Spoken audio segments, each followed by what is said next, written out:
What's up, my future Air Force Generals and Chiefs? Welcome back to the channel. My name is Michael Inman, and today we're going to talk about my MEPS experience. Now, first, let's talk about some context. Now, MEPS is pretty much a military entrance processing station, and it's where you go to either take the ASVAB, get medically approved, get all of your paperwork done, blah, blah, blah, blah, blah, so that you can ship off to the Air Force or to whichever branch you choose. Now, the MEPS stations, which are actually managed by the greater Department of Defense, are actually inter-branch. So when you go to MEPS the first, second, or fifth time, you actually can run into people from any other branch who are trying to join the military. Before you actually go to MEPS, first, your recruiter is going to ask you to fill out a pre-screening form. And on the pre-screening form, it's going to kind of preliminarily check if you have any things that are clearly going to disqualify you. We don't want to be disqualified, but at the same time, we want to be honest. So the pre-screening form, one, checks if there's any red flags. And then past that, it kind of says, well, see that little thing that you think is little? We're gonna need a waiver from your doctor all the way back home. So if you're living somewhere different than where you kind of grew up, which is what my case was, you're going to need to figure out a way to contact the doctor who did this procedure and get some kind of written note. In my case, it was wisdom teeth. Yes, I needed a waiver because I had surgery on my wisdom teeth. What? Why? I don't understand either. But, so the pre-screening form helps the recruiter know prior to you being sent the MEPS, one, will anything disqualify you, which will just kind of put a big wrinkle in the whole thing, and or should you get any additional paperwork prior to being sent. Now, the additional paperwork can, like I said, include a multitude of things that would trigger it, but mine included wisdom teeth. Other people, they need paperwork for asthma, and like I said, there's just a lot of things that maybe we would overlook, but just ask your recruiter, and or when you say yes on the pre-screening form, your recruiter will let you know if you need paperwork to, I don't know, is it backing that up? I don't know what it's for, just to say you're okay. Yes, you had asthma, but you're okay now. Yes, you had wisdom teeth pulled, but you don't have a gaping hole still in your mouth that never healed. So my MEPS experience is slightly nuanced only because usually you have two primary MEPS visitations. The first is going to be your ASVAB and general medical qualification visit. That's the first visit. And then the second one is going to be when you leave, when you're shipping off. Goodbye. And so, in this video, one, we're going to be talking about the first version or the first visitation to MEPS.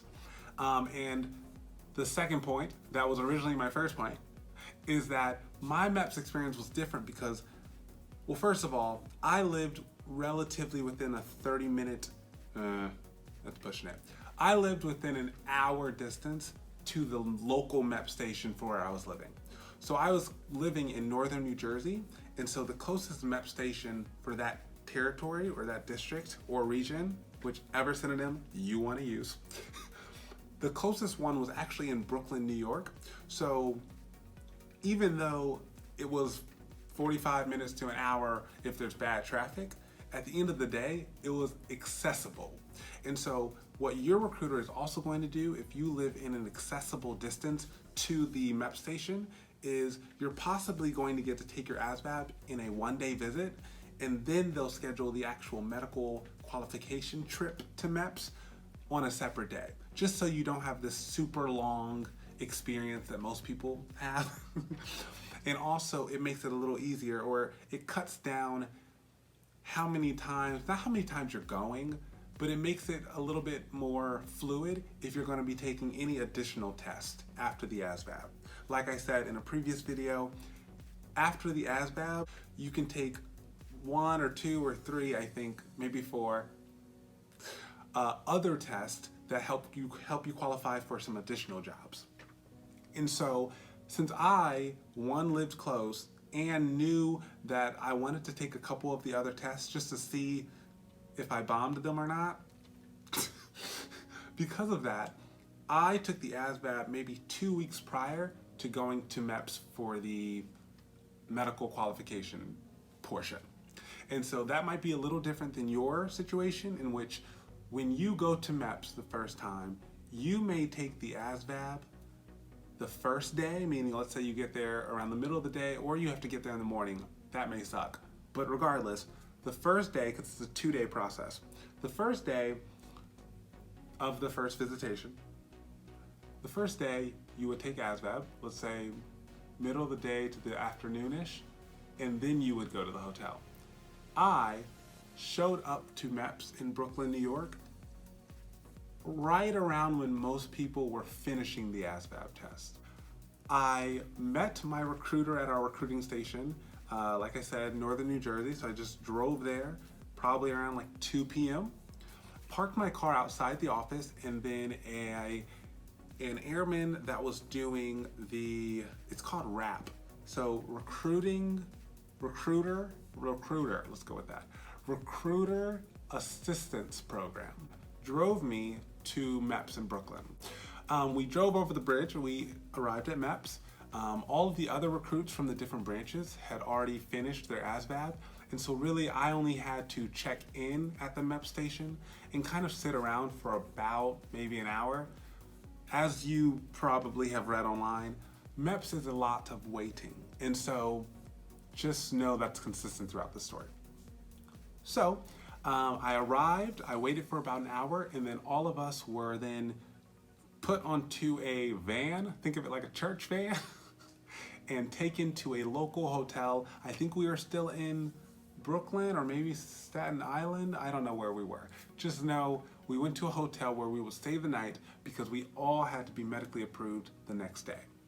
We were shipped to the hotel. We got all of our stuff off of the bus. So maybe it was a legit bus. I don't know what I was talking about. It was not a small van. It was a real bus. And so we got all of our stuff off the big bus, and we checked into the hotel. Initially, when you get to the hotel, most likely you will be kind of herded to a main conference room or a main event space, which is where the Department of Defense keeps you all. So they know where you are and they can manage, getting you fed, getting you informed, and telling you what the rules are. So we were all herded. There are probably now 20 of us. So we were herded to the main conference room of this really nice hotel. And initially when you walked into the main conference room, there are about like 20 seats. Worked out nicely. There are about 20 seats to your top, like when you enter the main conference room, immediately to your left. Immediately to our left, there were all of these seats, and these ladies who were MEPS staff, they, within like 2 or 3 minutes of us getting settled, pretty much told us, these are the rules, adhere to the curfew. So curfew was 10 p.m. Don't do anything illegal because that's bad. And what was the other thing? I don't know. Don't do anything illegal. Don't be rude to each other. Adhere to the curfew. Oh, and by the way, you will be getting a wake-up call from the hotel at 4:15 in the morning because breakfast starts at 4:45 and you need to be on the bus around 5:30. Yay! After our hotel brief, we were allowed to explore this kind of large event space where there were about, once again, 20 tables with about 6 seats at each table spread throughout the room. So it was a pretty legit room. There was a setup for dinner at the back of the room, which it wasn't quite prepared yet, but you could tell that's where the dinner line would be. And then on my right, there were 2 kind of entertainment spaces. So 2 large screen TVs with Xboxes and PS4s attached, with also the ability to log into Netflix or Hulu or anything you wanted. And so there were a group of recruits from different branches, of course, all mixing together, having fun. Anywho, making new friends. Are you following me? So they were, I think, watching some kind of maybe Rambo. I don't know. They were watching some kind of action movie. And then the people closest to me, or the entertainment space closest to me on my right, they were playing some kind of video game. Of course, Call of Duty was they were going in on Call of Duty. And so my initial impression was that it was kind of cool. It was nice to be, you know, around such a, you know, large group of people embarking on a similar journey. And it was nice that it seemed like we were being taken care of. We were told during the brief that dinner was going to be served, I think around like 7. Yeah, that sounds about right, sure. Dinner was gonna be served around 7, and so we had gotten there probably around like 6:15. So we just kind of hung out for 45 minutes. Like I said, since all of the branches send their recruits through this process, it was really kind of interesting speaking to recruits of different branches and kind of gauging why they decided to go with that branch, how their experience has been thus far, and just getting to mix and mingle. Because once we start this journey, we're kind of separated from the other branches. We sat around, then eventually we had dinner. Dinner was really cool. Once again, I kept talking to the other recruits around me.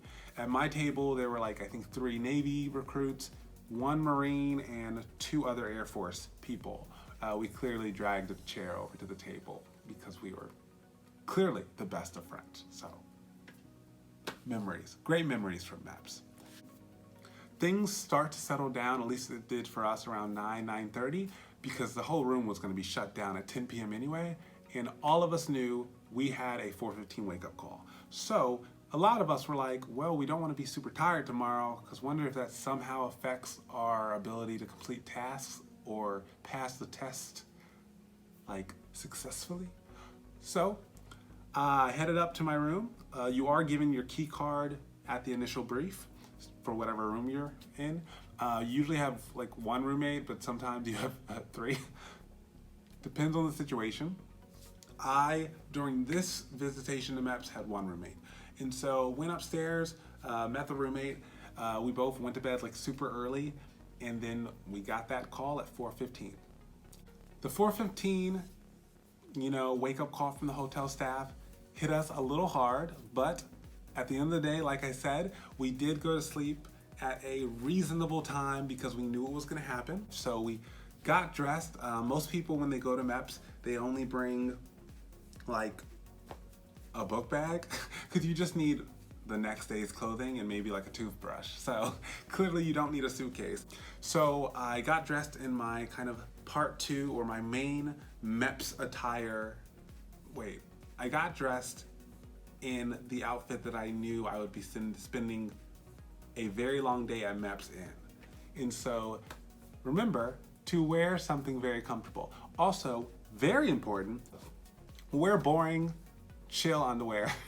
And for my ladies, I think you guys also, you know, have to get to your undergarments, but I'm not positive because I was not in the room where it happens. Hamilton reference. So I would also advise you, just in case, because I presume you do, to also wear something that covers everything nicely and securely. I dressed in, I think, some sweatpants. No lie, who am I trying to impress? Sweatpants, a simple tee, maybe it was long sleeve. I think I wore a long sleeve tee with sweatpants just in case it was cold, because I knew I couldn't have like a jacket on the whole time, I don't think. But wonder if all of MEPS is freezing. You aren't gonna catch me salty like that. So I was like, let me put on a long sleeve tee, so it's right there in the middle, some sweatpants so I'm comfortable, some boxer briefs that are loose and chill, so that when the moment comes to drop the clothing like it's hot, I feel comfortable in what I got on. And of course some comfortable shoes, because I presumed there was gonna be some walking around the building, whatever. So, went downstairs after getting dressed, gathered all my belongings from the hotel room, had a great breakfast at 4:45 in the morning. Actually sat at the table with some of my Navy friends that I had met the night before. P.S. Both meals were really great. For dinner the night before, I think we had like baked chicken, mashed potatoes, salad, with like three different dressings available. So if you're vegetarian, you are definitely good. If you're a vegan, unsure, but I'm sure they would accommodate for you. But yeah, it was like hotel food, but like good hotel food. And then for the breakfast, I guess it was slightly better than the dinner because like the eggs were legit, the bacon was great. So it wasn't like, I wouldn't say hotel breakfasts are always very like quality because sometimes those eggs are not really eggs, I swear. This hotel had an excellent breakfast for us. I think there was French toast. There clearly was some orange juice available, some milk. It was just very nice. It made 4:45 in the morning feel more like 7:15 in the morning. So we ate for about 20 to 30 minutes, and then the MEPS staff made it very clear that y'all need to shut it down because it's time to get on the bus. So we grabbed our bags that were where were our bags? I think, we left our bags in like a front but still slightly secluded room at the front of the hotel because they didn't need us bringing all of our bags into the place where we eat, but we did need to bring them down from our hotel rooms. The bags were then put onto the bus. We were herded onto the bus, and then we made our way back to the MEPS station in Brooklyn, New York.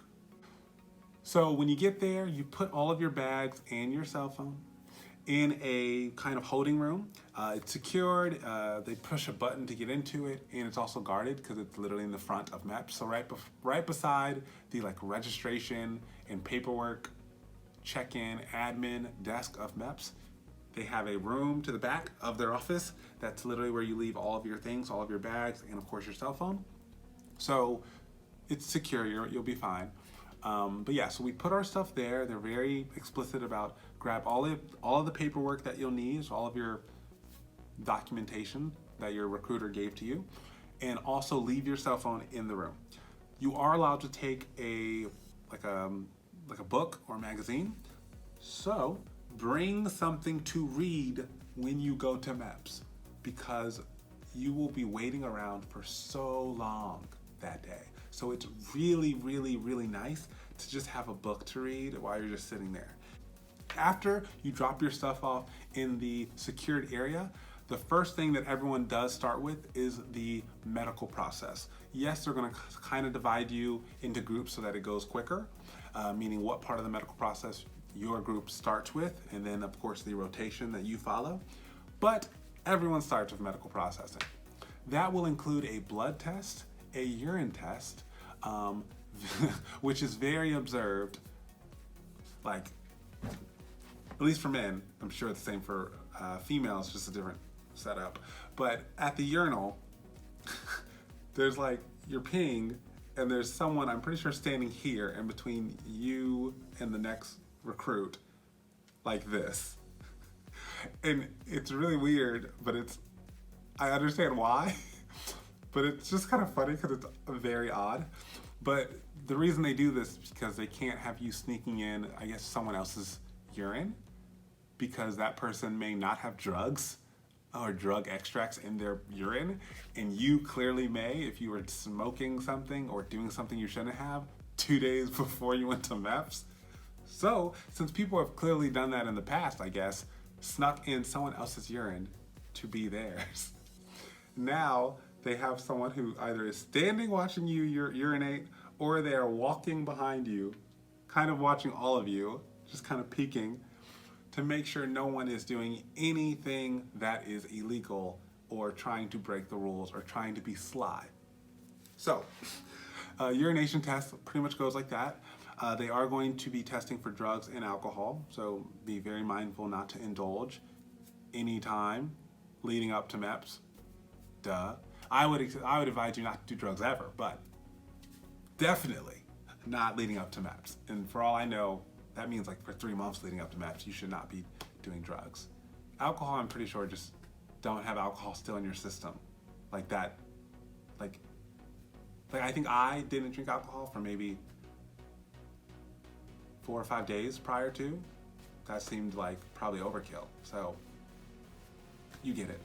After that kind of test, ladies are also going to be tested for pregnancy, and then your teeth will be checked, among other things. So that kind of sums up all of the medical things that, or all of the medical pretty much rooms that you have to go to get medically qualified. Additionally, there will be a hearing test and a sight or vision test. And the sight test will be very similar to when you were getting checked to see if you need glasses growing up. Like, you know the triangle of letters? Like the big ones are here and then they get smaller each row? Same thing.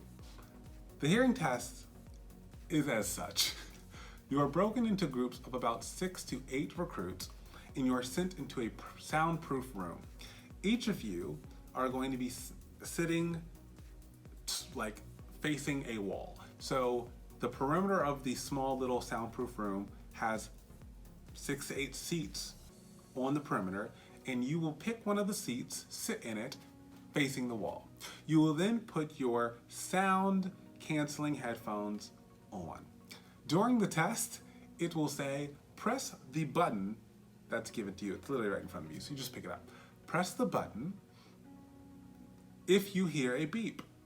Of course, the beeps will start out pretty loud and then get very, very quiet, just seeing which decibel level you are still able to detect. And then it will rise back again to once again cross-reference exactly at what decibel level you started to lose the ability to hear the beep and when you were able to hear it again, because that kind of cross-verifies about when and where your ears can detect pitch and detect sound. So, you hit it when you hear it. Of course, some of you, because you guys are so smart, you guys are the future leaders of this Air Force, some of you are thinking in your head, so why would I not just click away? Hearing a beep or not, just click, click, click. Because clearly that is advantageous. Because if you're trying to see how much I hear and I don't hear it, but I click it anyway, you think I heard something. Well, sorry kiddos, but that I didn't try that strategy exactly, but like if I didn't hear something, but I knew based on tempo of when the beeps were happening, like timing wise, that there probably should be a beep, I feel as though I heard a ghost beep in my head, and so I would click it, and then in the middle of my test, it said, "You are clicking when there has been no beep provided. Stop doing that, or your test will be canceled." And so I was like, oof, let me stop. And so a better bit of advice is if you think you kind of sort of almost heard a beep, click away. If you really just don't think you heard anything, sadly, no, I can't lie to myself, I heard nothing, don't. Because you really may have actually heard nothing and there wasn't anything to hear. Thus, you clicking would be totally a lie. So, just only click when you hear something and or when you think you kind of sort of probably heard something. Click away. Next test that you will also have to do include depth perception and color vision. Both of these two tests, you actually don't necessarily get totally disqualified if you don't do extremely well on them. These are kind of the two special ones, but you do qualify for certain types of jobs when you pass these tests to a sufficient level. So of course, the depth perception is looking through a lens and seeing, like, is the dot on the screen like distant from the object behind it. So it's kind of gauging how well your eyes and or brain is able to gauge based on the image in front of you that there is space in between a certain dot compared to the other dots on the screen. So like dot 1, 2, 3, 4, and 5 will be in front of you with numbers in front of you. and the test proctor will say, which of the dots is different, or which of the dots is closer to you on the screen, like it looks closer to you. And so you say dot 2, and the test proctor says, okay, cool. Not like yes or no, just okay. And then after going a few rows, you will either be told you passed it, or yeah, no, that was not a pass, but you're okay. Let's keep going. In regards to keep going, they just mean time for the next station of MEPS, next group. And then of course, color vision is exactly that. It's trying to gauge, are you colorblind? And not totally colorblind, but are there certain colors you just don't see a lot of? And so pretty much it'll be a sea of green dots or any other color, and then a number will be inside of the dots via the usage of, let's say, orange dots. And so when you're taking the test, when it's at the easier level, it'll be very clear. Like the contrast will be up and it'll be green with a clear 7 dots that make up a 7 in orange dots. And so you're like, okay, well that's a 7. But later on, it's going to be instead a sea of blue dots and then like a slightly like bluish tint of green that makes up, let's say, the number 6. And so it's, you either can see the 6 or it just looks like a haphazard, messy blob of greenish bluish dots. And you're like, I don't see anything. Now, of course, you're going to be testing both eyes. So first you do, I think, do it with both. Then you close one, see how you do. Then you close the other, see how you do. Because this eye hypothetically could be like red deficient, like you don't see all shades of red. But then this eye could hypothetically see all shades of the rainbow very well. So they're gonna try to gauge that, and once again, depending on your score, it may or may not qualify you for certain jobs. Also in MEPS, you are going to have your weight checked. So that's when you just get on a scale and make sure that you are within the proper weight area for your height. If it is a little too close or you are over, they then will do a body fat measurement, which is more of a ratio kind of thing, as a secondary way to see if they can, still qualify you for service, or sadly, temporarily disqualify you. Pretty much just recommending to you and your recruiter, hey, we have to get the weight in check prior to sending them off to military service. And then this is the moment when you get to have the very exciting strip down. So you thus strip, and two things happen, or two portions of MEPS will you be pretty much in your underwear. One is with the medical doctor. You are usually going to be provided a doctor of the same gender. If it is a doctor of a different gender, you then are provided, I think, a MEPS staff of your gender to go in with you, I'm pretty sure. And so that's one portion where you're going to be slightly underdressed. That one's a little bit more intimate, like they have to make sure everything's healthy downstairs and everything looks healthy generally when you're only in your underwear, kind of more up close. It still only probably takes like 10 minutes, so it's pretty quick, and it feels very similar, not feels, but the experience is very similar to kind of a quick checkup with your local doctor that's just kind of doing an annual checkup, like, is everything fine? You're good, you look healthy, awesome. And then the other portion of MEPS in which you are in your undergarments is when you go into the room with 20 other recruits or more, and you're doing a couple of things. And what they're trying to do is they're trying to make sure that your mobility is intact. So are you able to walk on your toes? Are you able to balance? Do you have proper kind of, mobility and flexibility? You don't have to be flexible, don't worry. But can you walk in a line on your toes without falling over?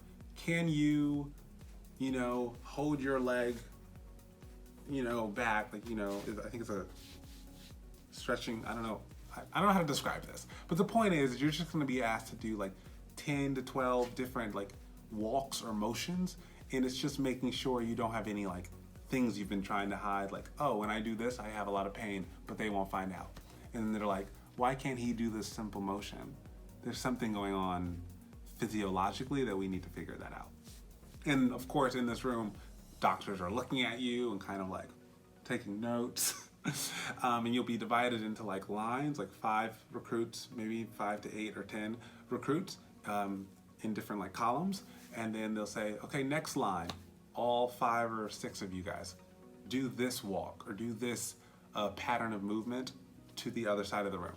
Go. After doing all of these weird moves, including the duck walk, it feels odd, but it's not hard to do at all. It just feels weird to do, like it just feels odd. But once you get used to it, practice it before you go to MEPS, you'll be totally fine. And so after all that's done, you finally get to have lunch. It's worth mentioning that the entire process probably took like 5 hours.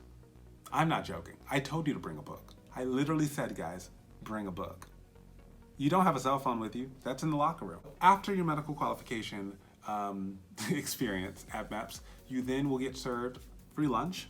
And also, this is when specialized testing often will take place. So after I grabbed a quick lunch, that's when I went to the place where they pretty much give the ASVAB and was like, hi, I'm here to take for me it was the DLAB and one other test. But in this example, I'll just say, I was like, hey, I'm here to take the DLAB.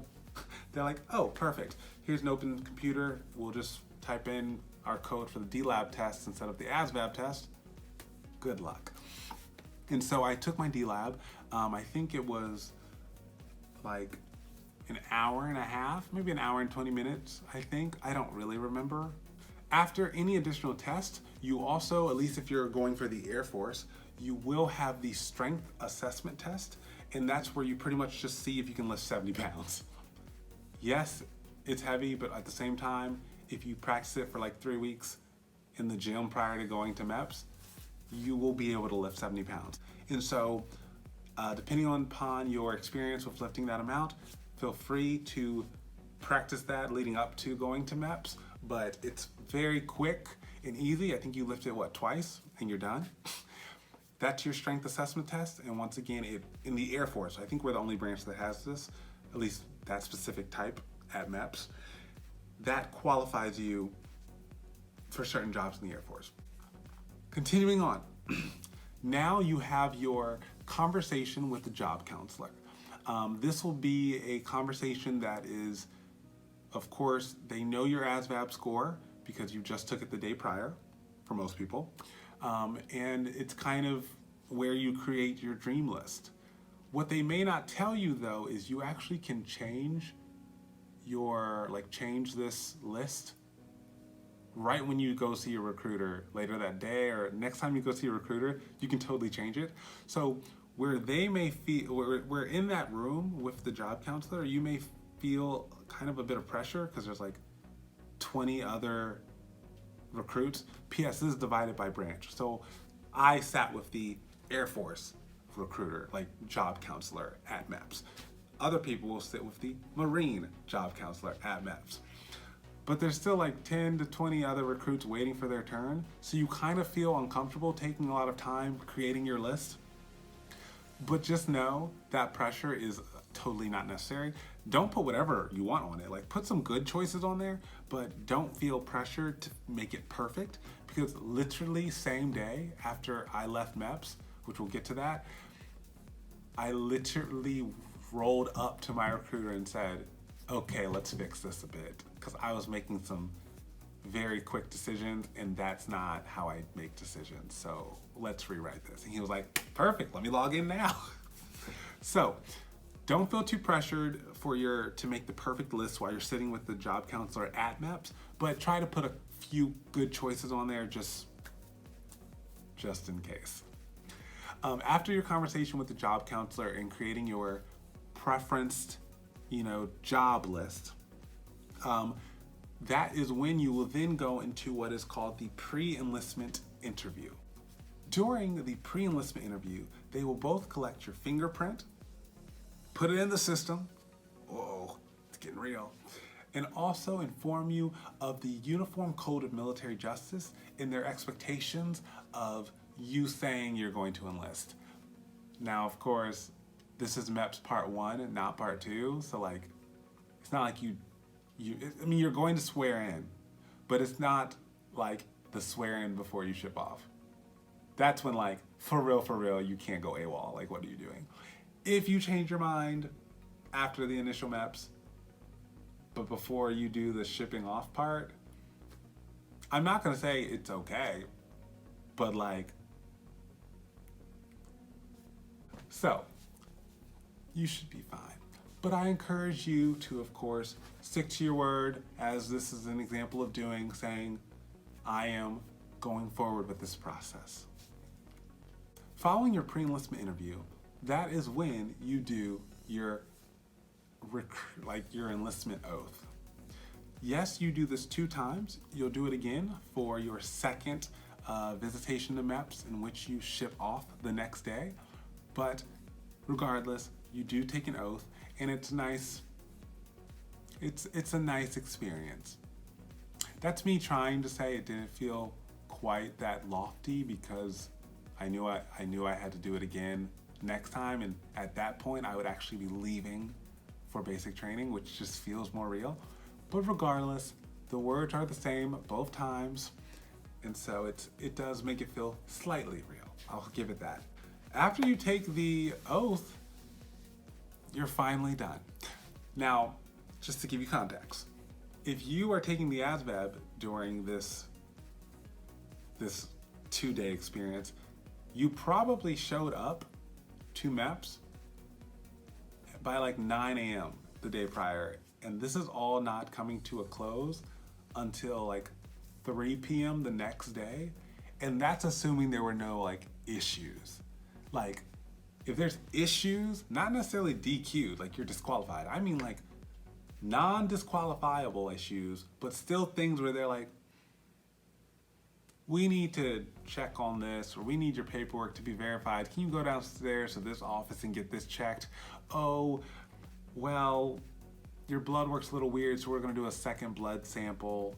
Or like, those things can happen too, which delay you. And or if you have any prior conditions or like waivers that aren't like very, very like basic, and like they're just so run of the mill that they're like, you're fine. Put them at the front of the queue or the line, because he's easy. Like, there's nothing slowing he or she or this recruit back. So just let's get them through. If you have waivers that aren't run of the mill, they're going to have their medical officers talk to you about that waiver, understand it, gauge if it's an issue or not. And so it's going to slow your process down. So all of this is to say that you may be there till like 5 p.m. I'm sorry. So I got done around 3. Another person doing RAP, or the Recruiter Assistant Program, was sent from my recruiter's office in upstate New Jersey, northern New Jersey, sent to come get me, and then I was taken back to the recruiter's office. As I mentioned, right when I got there, I did switch up my, my preferred job list to make sure it was exactly what I wanted. And actually, if you need inspiration for what yours maybe should look like, or at least some awesome jobs to consider, check out my video that is called 10 Incredible Air Force Jobs. My list looked very, very close to that list. There are 1 or 2 things that were different that I now just don't vibe with, but my list pretty much mirrored that list, and so I think they are some awesome jobs, and I hope 1 or 2 of them you find useful. That is all of my MEPS experience. Thank you so much for watching, and if you liked this video, give it a like, and also subscribe if you want to see next week's video, because I'll be here. You should too. Also, if you want to follow me on Instagram or Twitter, my handle is Michael A. Inman _. Anywho, have a great rest of your day, and I will see you next Monday.